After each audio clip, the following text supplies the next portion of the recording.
น้ำตกแม่ย่ายีตะกงရောက်နေပါတယ်ချင်းမိုင်မှာเนาะแม่ย่ายีตะกงတော်မြင့်သားပဲยีตะกงကတော့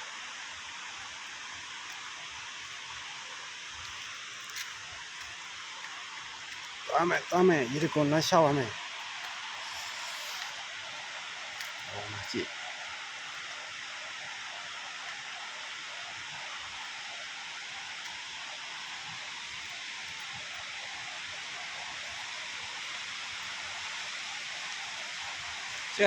ရန်လာ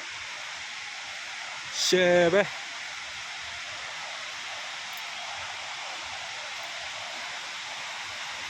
ဟို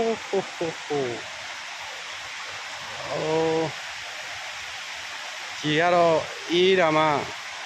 ရေခဲကြီးအရှုံးပေးလာပြီးတော့ဓာတ်ပုံရိုက်လို့ပဲရမယ်ရေချိုးလို့တော့ချိုးနိုင်မှာမဟုတ်ဘူးရန်အေးတယ်ကြည့်အိုးမမြင်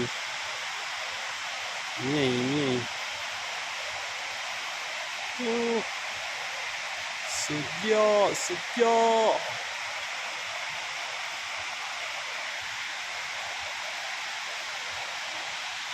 มาเสร็จต่อไหมพอเสร็จต่อไหมดูเฮ้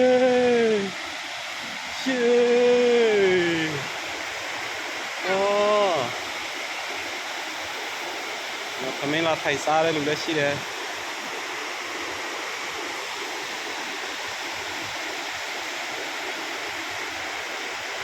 မဲရရည်တကွန်ပါ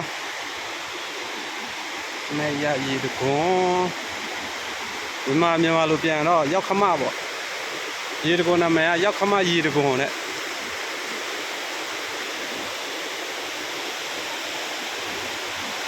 ရောက်ခမရည်တကွန်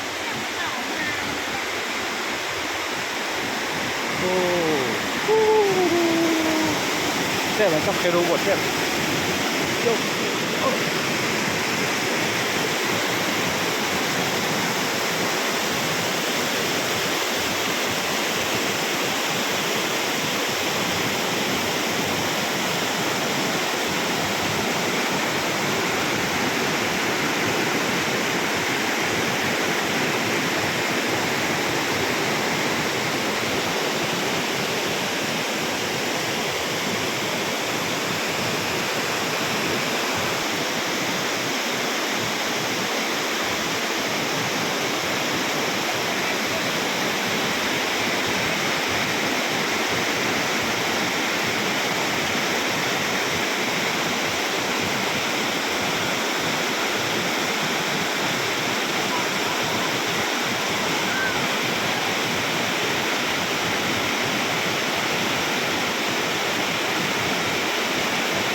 အားလုံးပဲဒီလောက်ပဲပေါ်လာတော့ရေ bye bye